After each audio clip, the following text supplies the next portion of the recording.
Welcome to Behavior Grooves, the podcast that explores our human condition. I'm Kurt Nelson. And I'm Tim Houlihan. Every week, we talk with researchers and other interesting people to unlock the mysteries of human behavior by using a behavioral science lens. When we think about what gets us through each day, what helps us find our groove, confidence seems like it's an important part of that equation.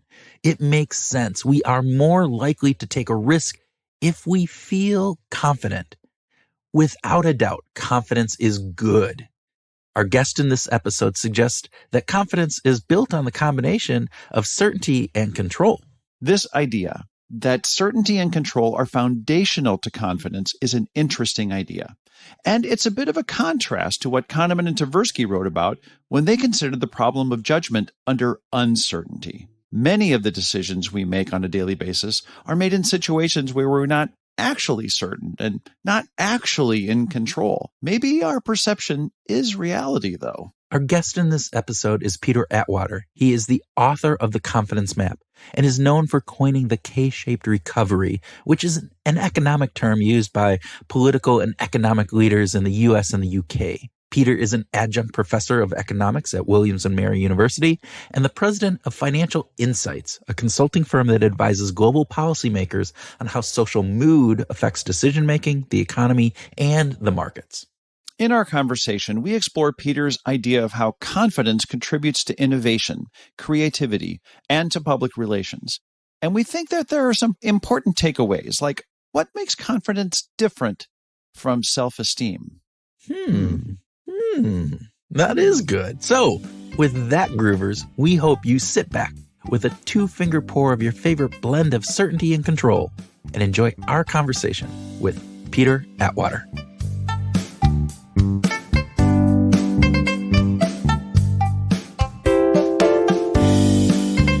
Peter Atwater, welcome to Behavioral Grooves. Thank you very much.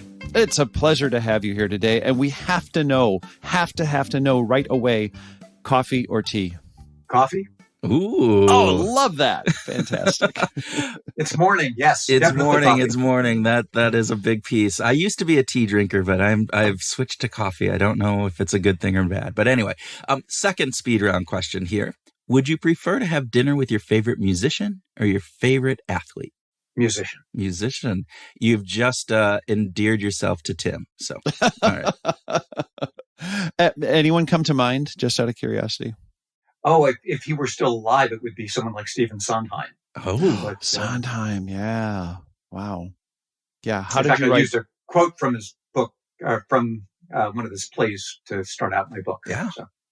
Yeah. How did you write "Send in the Clowns"? Would be one of my questions to ask at dinner. Question. How did you write it? Okay. Yeah. All right. Third speed round question. Would you rather take a roller coaster or teach your children to drive? Those are very similar experiences in my life. We gathered that you probably weren't excited about either of them.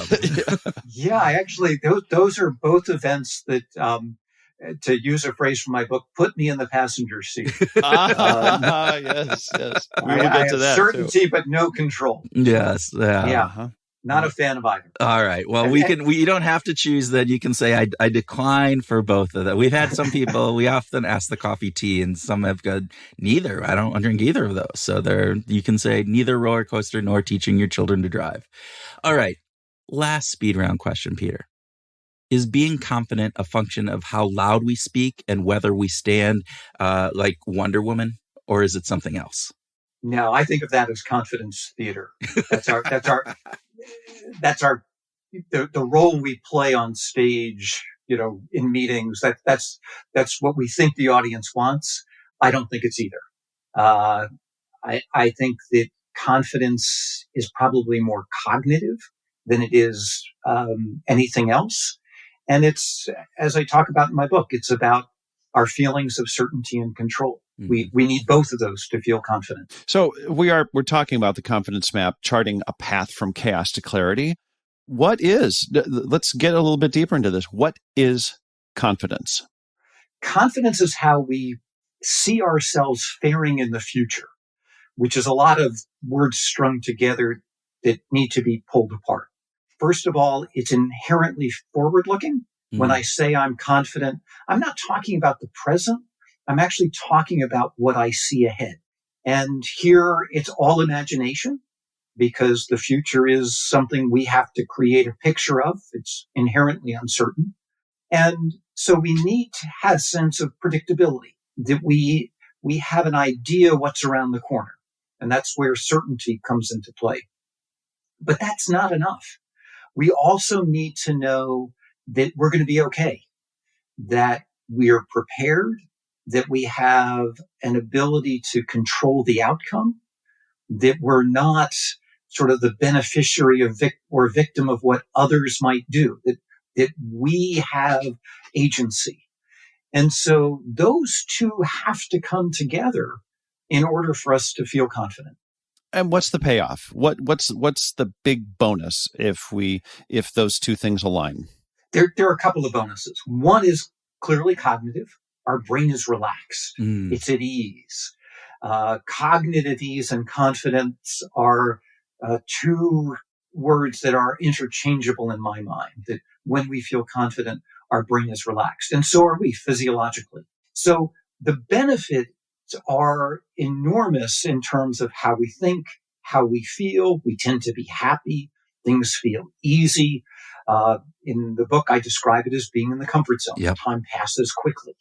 And so that's the payoff of feeling confident. So Peter, when you talk about confidence in this level, we're talking about personal confidence here. Is there a difference between a corporation having confidence, or is it similar in nature, and maybe even from a social perspective? Where does that fall on this kind of continuum as you're talking through it? Yeah, so I'm not talking about self-esteem, right, which is how we feel about ourselves, and candidly, I don't think there's anything called self-confidence. I think there's confidence and there's self-esteem. But what I'm really thinking about is our relationship with the exterior world, and that exists at an individual level, at a group level, and at a societal level. That transcends all of what we do, and we experience it, all of them at once. Yeah. So, what's happening societally impacts the way we feel, and then there are the things that are going on in our own lives. Yeah. That was an interesting part of the book that I found, and we can probably dig into that a little bit later. But I think before we go there, let's talk about the confidence quadrant, right? The map, basically, as you kind of look at it. Can you describe for our listeners what that is and what are the different quadrants that are there? Sure. So when I talk about confidence, it quickly becomes a word cloud. There's a lot of mumbo jumbo, but we can't visualize it. And so it was really important to me in the classroom with my clients to come up with a framework that would enable them to see where they are in terms of their levels of confidence, and the fact that we move around, that real life changes those feelings frequently, and that we're never really in one place forever. So what I did was to take certainty and control and put them on different axes. So the quadrant has certainty on the x-axis across the bottom and control in the y-axis going up. And from that, I created this 2x2 image where you have high certainty and high control. In the upper right-hand corner, I call that the comfort zone. In the lower left-hand corner, we have the stress center, where we have low certainty and low control. It's where we feel uncertain and powerless. All traumatic events in our lives happen in the lower left corner of the quadrant. The other two boxes we tend to ignore, but they're really interesting and important. These are environments where we have one but not both elements needed for confidence. You talk about a roller coaster and teaching our kids to drive. That's an environment where we have uncertainty but no control. If I'm a passenger, I can't grab the wheel. So that's what I call the passenger seat. And we experience those frequently, whether you're in the back of a cab or on an airplane, on an elevator, crossing a bridge. There are lots of environments where that's are normal. And what's interesting about that is how we feel in those environments is not consistent. We can go from feeling very relaxed one moment on a plane to suddenly feeling terrified when there's turbulence. A environment of certainty but no control defines a maximum security prison. So that's a really interesting environment that impacts us a lot. Our feelings can quickly pivot. The last box is the upper left-hand corner. I call that the launch pad. That's where we have control, but no certainty. I think of that as being a rock climber halfway up a mountain. So I have control, but whether I fall to my death or make it up to the top and safe ground remains to be seen. There's a really to be determined element to that. It's when we pull the lever on a slot machine. Interestingly, all of our financial decisions in life are made in that box, from borrowing and lending to investing. I make a choice today, but the outcome is to be determined. When we talk about these boxes, and thank you for actually giving some specific examples of the behavioral side of it, I think about agency as so often associated with sort of a fundamental psychological pillar of who we are. We tend to have a sense of agency, or we tend to have a strong agency or lower agency. And are there simply people who are just going to be more comfortable with getting up into the upper right-hand quadrant because of their sense of agency? Entrepreneurs, that spirit of, if I have my hands on the wheel, I can navigate uncertainty no matter what happens. They love to go from the stress center through the launch pad to the comfort zone. Yeah. It's the hero's journey. Yeah. If you read mythology, that's the route that we all go, where we have to take control of the situation. But not everybody is suited to that. And candidly, we're not all suited to it at all times. If you have a burst pipe, you have to, in an instant, have to decide, do I call a plumber and let them take control, or do I take control, rush to Home Depot and get what I need in the thoughts that I can fix it? So different environments, if we think we're skilled, if we think we're knowledgeable, those will often impact the pathway that we choose.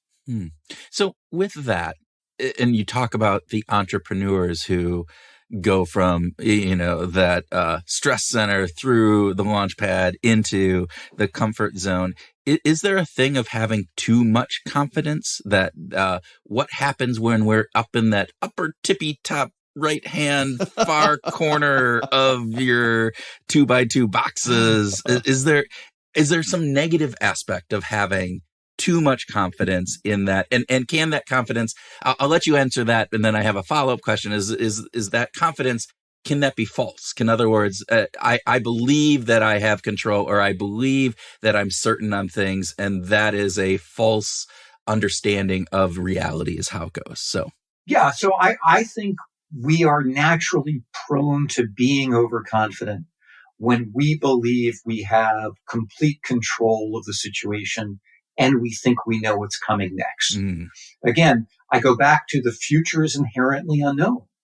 And so we have to be open to that possibility that just because we've imagined the outcome doesn't mean that outcome will ultimately prevail.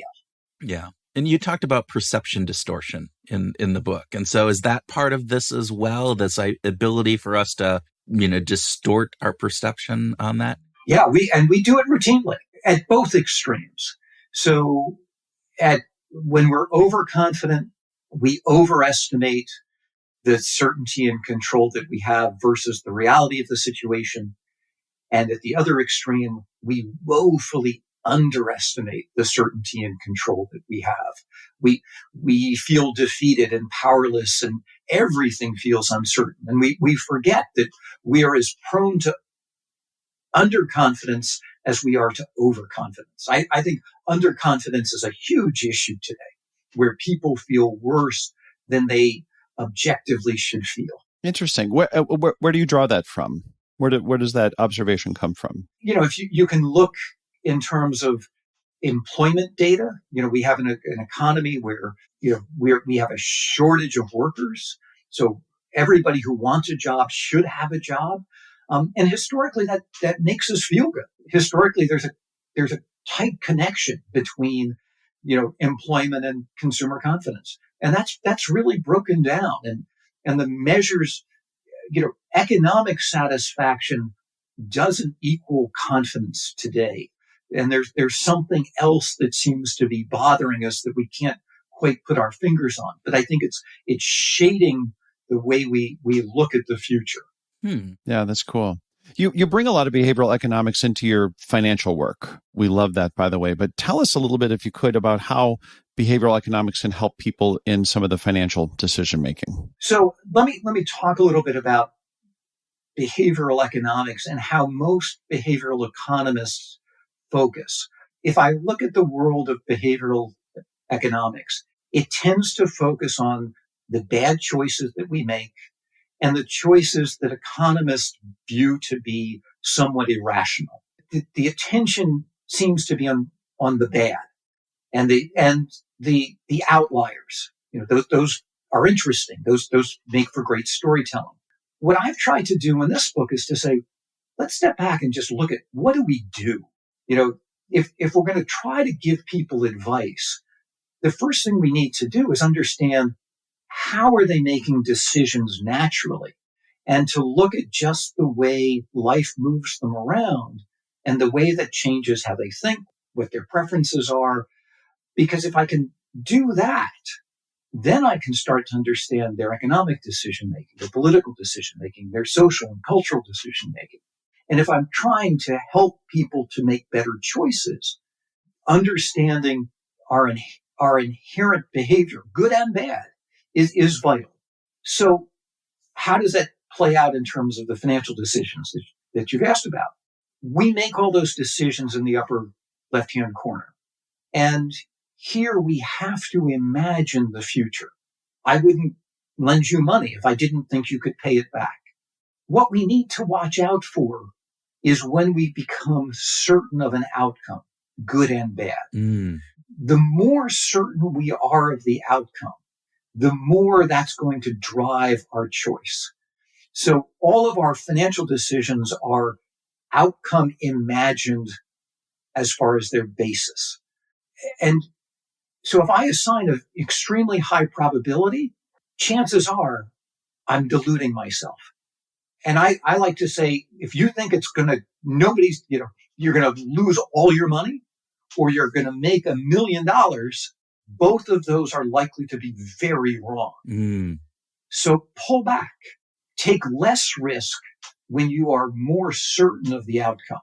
And that's a very counterintuitive behavior, but it's critical. Yeah. And it prevents you from making those gross missteps that we do when we're overconfident and we're underconfident. We will pull back at the top of the market and we'll be more inclined to jump in at the bottom. Yeah.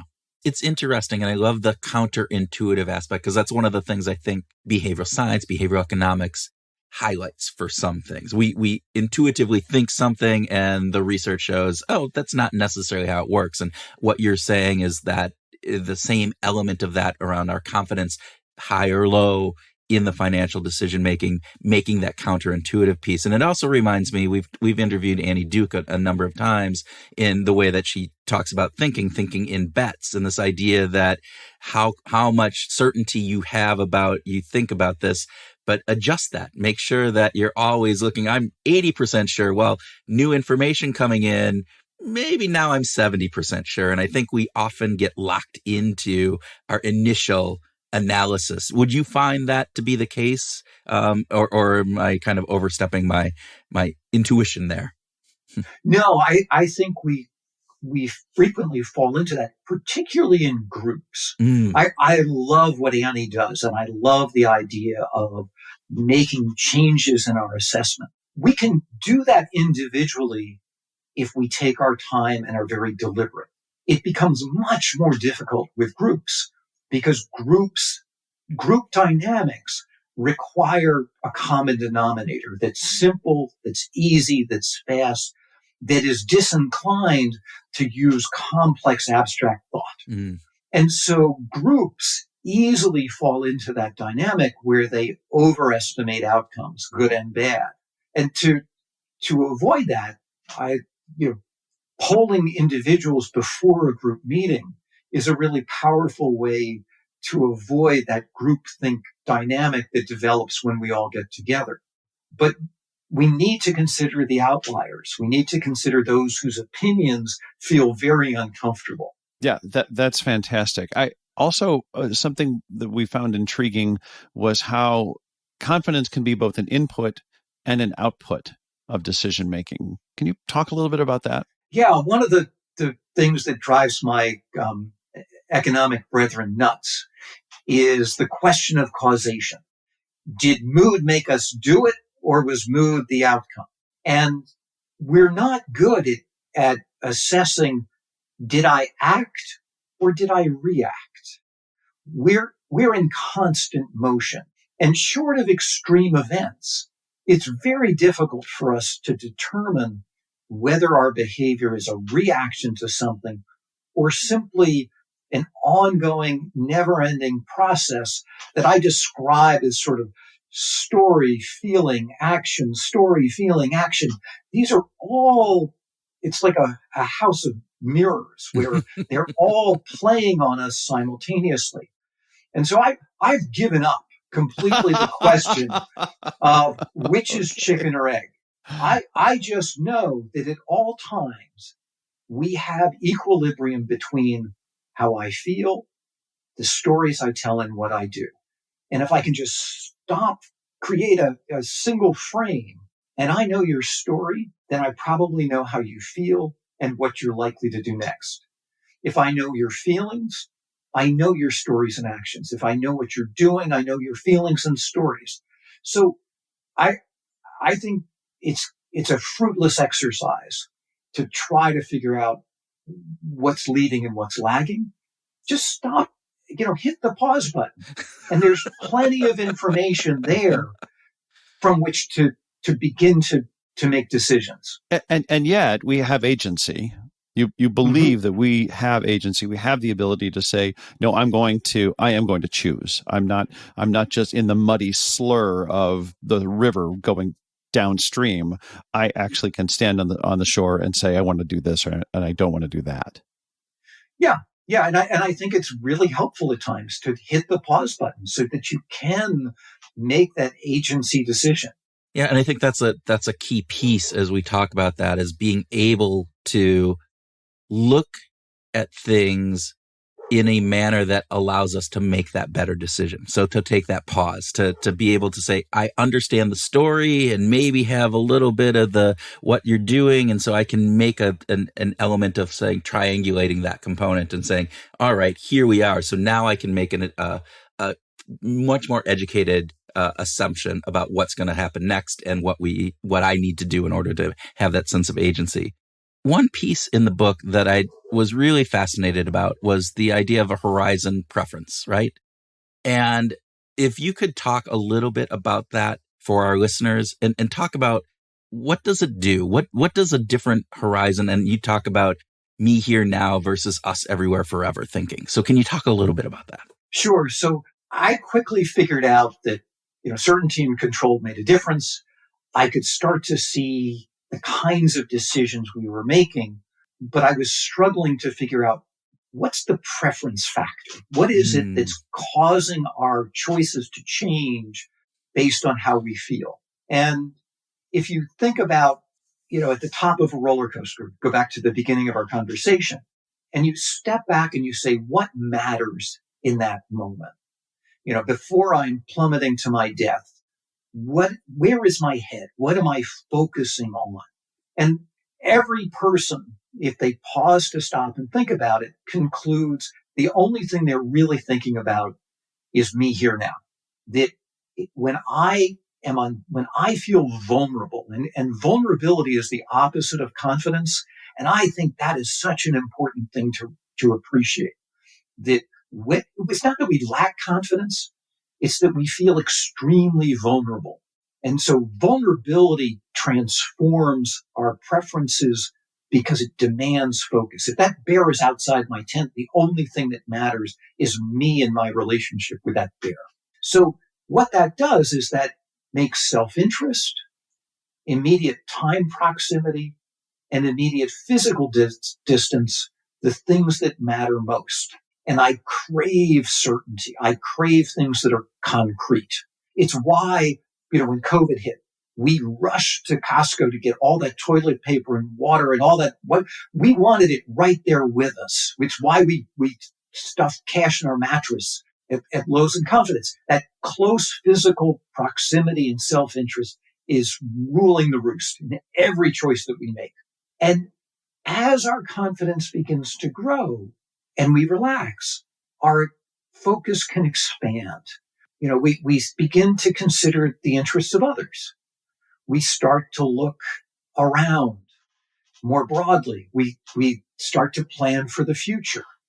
And so suddenly, the more confident we're becoming, you can see that there's a level of generosity, that there's a sense of abundance, and we'll start to explore. We'll go well into the future. We'll plan and strategically think about what's ahead.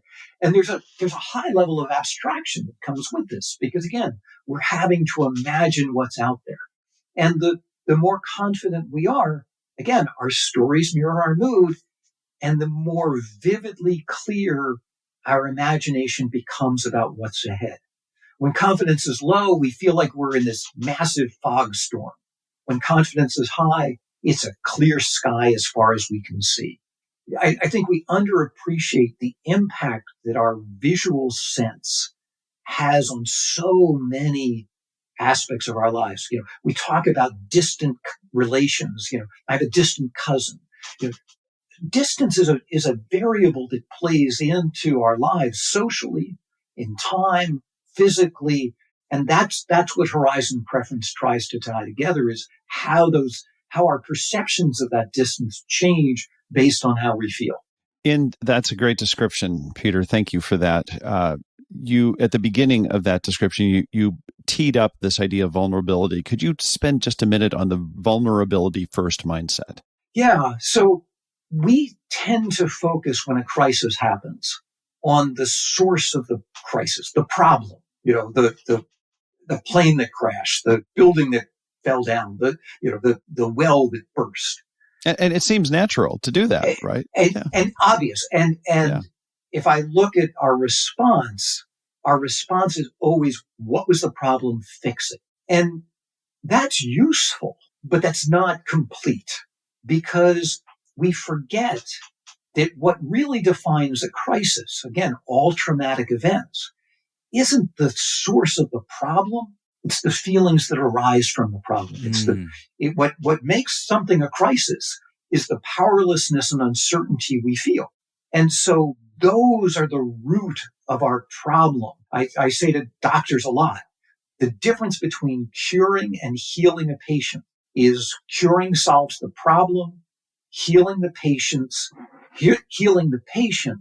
restores their confidence. It gives them certainty and control in their lives again. And so if you're dealing in a crisis environment, you have to remember that it's the vulnerability that matters most. The crisis won't be over until people's certainty and control is restored. And emergency room doctors do this really well. And it changes the way they share information and they're focused on the present as opposed to the past or the future. Being focused on the vulnerability creates a series of processes and steps you can take to really improve the way you deal with crises in your own life and in the lives of others. So you've talked on other podcasts and other places, as well as in the book, about Boeing's response to the 737 MAX accident. Is that similar to what you're talking about here? How they responded, and could they have handled that differently as you're looking at that? Yeah. So for Boeing, they immediately, their response to the first jet was pilot error. Yeah. Which is their knee-jerk reaction to everything. But when the second plane went down, the problem was mechanical. And their entire focus was, we have to fix the plane. They completely ignored the fact that their real problem was the vulnerability that passengers, airlines, regulators were all feeling that was intense. And it was the vulnerability that grounded the planes. It was those feelings, not the mechanical issue. It was, we don't know what's certain. We feel powerless until you can restore the way we feel. Those planes can't go back in the air. And I thought Boeing did a dreadful job of thinking in terms of vulnerability first. And to be honest, they're not alone. Most corporations tend to avoid thinking about the vulnerability. To acknowledge it feels like they're opening up a can of worms and exposing themselves to much greater litigation and expense and everything else. And you look at the cost of what Boeing paid, I would beg the question, does ignoring it cost you even more? Yeah. I mean, think if you look, go ahead. Oh, I was gonna tap into that because I do think in the work that both Tim and I have done with organizations, there is a kind of avoidance of the emotions, of the feelings. And look, I can fix this mechanical piece. I can fix this, whatever blurb in this, but it doesn't address the larger picture, either with employees or with customers, in how they're feeling about said incident or whatever. And I fully agree with that. And I think there's a big miss in most organizations. To your point, it's like, well, we can fix this. It'll cost X. Well, or we don't have to fix it because there's a cost component that we're going, it's too much ROI, but we don't necessarily take in the bigger picture of, as you said, the feelings of confidence, vulnerability, all those other factors, the emotional side of aspects. So yeah, there's no question there, which I often get on my soapbox too. So there you go. Sorry, but there is a question here, and it has to do with getting away from this crazy world and spending a year on a desert island. Just you, Peter. You just get to spend some time, and with you get to take two musical artists. Now, not the actual people. You just get to take their catalog, their musical catalog, everything that they've done. What two musical artists would you take with you? Oh, that's easy. I would take Stephen Sondheim's catalog. So that one is easy. And I would take the catalog of George Winston. Oh, really? Yeah. His music has always been an enormous refuge to me. He changed how I listen to piano music. And I think he did a masterful job of painting pictures with sound. Oh. And so if I'm on a desert island, I could listen to his music and Sondheim forever. Well, I couldn't agree more with Sondheim. Big catalog, diverse set of music, and the George Winston thing. That's kind of an interesting concept. Did you get hooked on George Winston with the Christmas album, like so many other people did, with his versions of Pachelbel's canon and that sort of thing? No, I got hooked on it thanks in an odd way to Air France. I went to high school in France, and so traveling back to the U.S., they happened to put him as a featured artist and started listening. I was like, this is really interesting. I'd never heard anyone ever play the piano. I think it was Autumn or Winter into Spring. It was one of his earlier albums, and I'd never heard anybody play the piano that way. Autumn was a good record as well. Yeah, I could imagine that being hooky. It's interesting because he does, he evokes, again, talking about emotion, right? And yeah, I loved how you said painting with music. And there is that emotional response that you can get from those pieces. So yeah, fantastic. Thank you for that. And Peter, thank you for being a guest on Behavioral Groups. It's been a great conversation. We really appreciate it. I really appreciate the opportunity.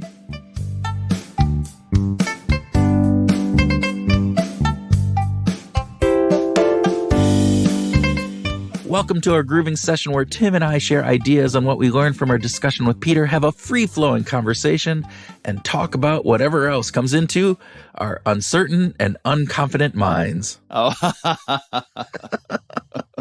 Not certain and confident. Not you and me. We definitely are the uncertainty duo. There we go. Yeah. Okay. So what do you take away from this, Kurt? What's the first thing you want to talk about when it comes to grooving? Well, I like this idea of how confidence is an important element in organizations, in leadership, in making things happen. It's an important element in getting through life to a certain degree, right? Right. Yeah. I couldn't agree more. And the important piece, I think, goes back to the speed round question, right? Where we asked, I just have to pose like Wonder Woman or whatever that is, right?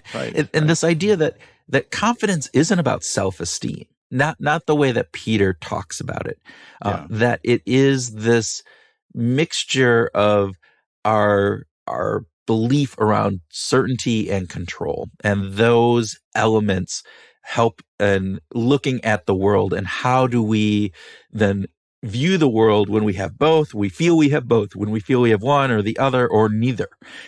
And I think understanding that part and what that level, the different quadrants in that mix that he talks about, how then we make decisions within each of those and how we behave within each of those. It's important to understand.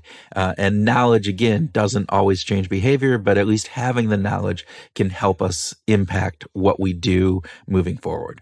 I want to get to a couple of examples, maybe talk about some specific things where confidence is apparent, but there might not be certainty in any particular situation. Okay.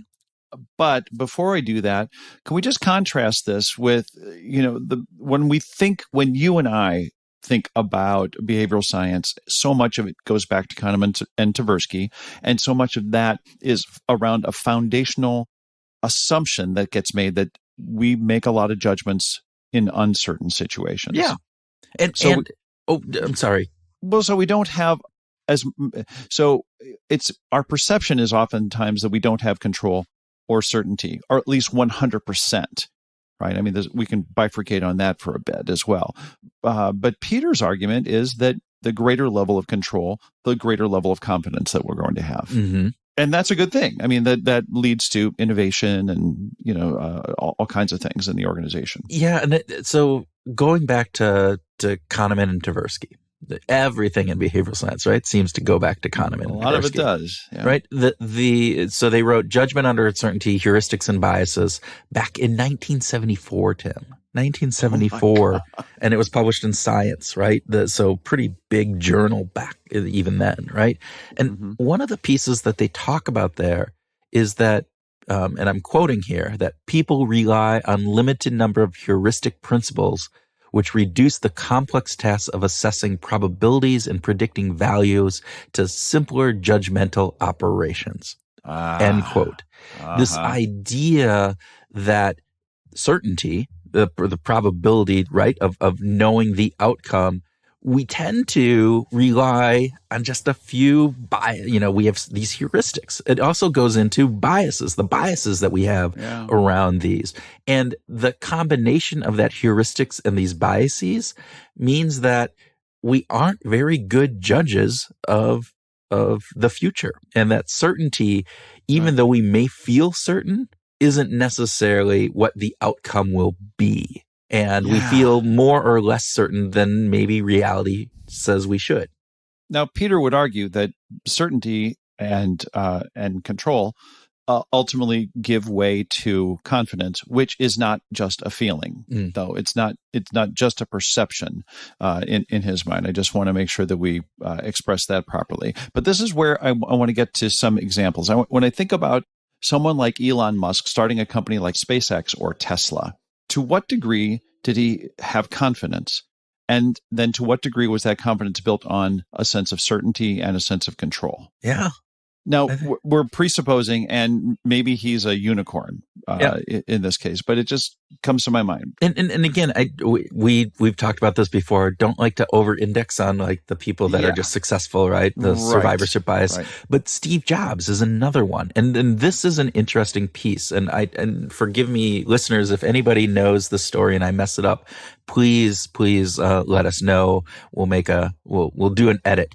Thinking of you, Jim Nelson, who always is making sure that we're keeping this in place. Fact check us, Jim Nelson. Check us. But Steve Jobs had gone to Park, the Palo Alto computer that was done by Xerox. I forget what it was. And they were the first people who had a mouse. They were the first people who had the kind of, the Windows model that we know of in computers before WYSIWYG. that. Yeah. They developed WYSIWYG. What you see is what you get. Yeah. And that whole thing. And one of the things that Steve thought he saw there was that the boxes they had were rounded edges. And so he came back to his team and he was like, we need to do all of this stuff, right? With the Apple that they were creating, with the Macintosh, I think it was when they were developing the Macintosh. And so they brought the mouse in, they brought in all this other facts. But one of the things that he brought in was this curved box. They didn't have that. That was a mistake of his memory. And so it was a lot harder to do, but they did it. And then part of it was they said, well, I guess it's been done already. So therefore we have to figure out a way to be able to do it. And that was, again, going back to confidence. It's this idea, false confidence of it was already been done, but they actually did it.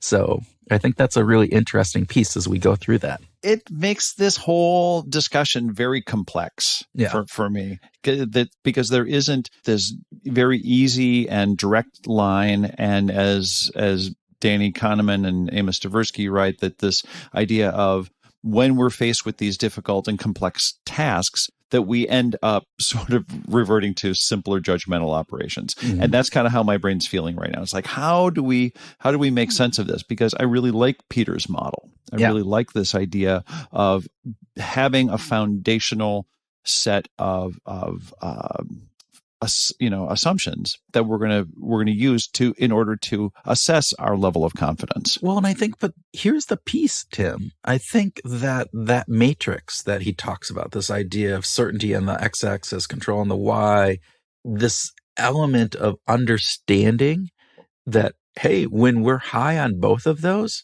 again, going back to Amos and Tversky, right? It reduces that risk. And so the loss aversion doesn't kick in because we feel certain and we feel in control. So there's a reduction in loss aversion there. So we are more likely to make those decisions, even if it's risky, even if our certainty is based on false premises, we're more likely to make those decisions. And that, I think, is an interesting piece. And that gets into this component that, hey, we're not good judges of certainty. Annie Duke talks about that. Amos and Tversky. Both Amos and Tversky. Both Kahneman and Tversky talk about that. Yeah. And, a number of other researchers. But the idea behind that is that maybe that's okay. Maybe there's a part of this that false sense of, hey, I'm going to start this business and I have certainty that my business is going to succeed. When in fact, we look at base rates and we go, that's not going to happen. Right. But if without that certainty, without that false sense of belief in that, we're not going to get things done. On the corollary to that, on the bottom left-hand quadrant of Peter's, confidence map, confidence and certainty. Yeah. Okay. Right. That idea that we feel powerless, that we don't have control and that we don't have certainty is also kind of that piece where maybe we're fooling ourselves there. We have more agency than we think. And there is always, as Annie Duke talks about, right? We always have some element, even if it's just an estimated guess. Like if I ask you, what's the weight of a cow, your certainty on that, well, you might know because I know exactly what a cow weighs. Yeah. But all right, 896 pounds. All right. So the thrust of the thrust of a rocket, to get out of orbit. If I asked you that, 896 pounds. It's everything answer. The meaning of life. 896 pounds. I think I've just pulled a Kahneman and Tversky on reducing a complex task to a simpler judgmental operation. Yes. But there you go. But you know that it's more than zero, and you know that it's probably less than 1 billion, right? So you have some limits, and that's what Andy Duke talks about. So we do have some level of certainty, and we do have some agency or some control. Agreed. Yeah, I couldn't agree more with that, Kurt. Yeah. And there's an archer's mindset there, right? That idea of, hey, if we can just get on the target as opposed to hitting the bullseye, we're probably good. Which we lose sight of all too often.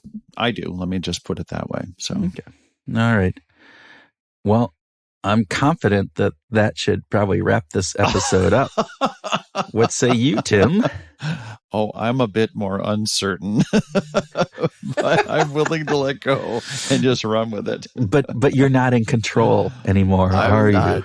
Are you? Not at this minute. No. Not right now. You could take over control though and say, no, I have this next question I want to ask about the. Anyway, all right. There was a lot to unpack in this episode. Lots of content, I think, that made us think, and hopefully made you groovers think as well.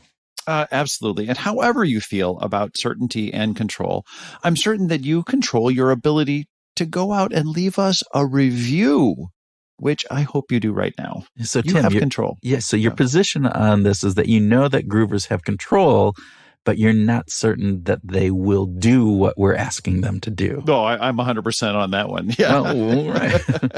Well, I have more certainty that they will go out there and write us a review. Maybe a false sense of certainty there, but. Okay, well, that seems about right for us. So, groovers, we hope that you go out this week with certainty and find your groove.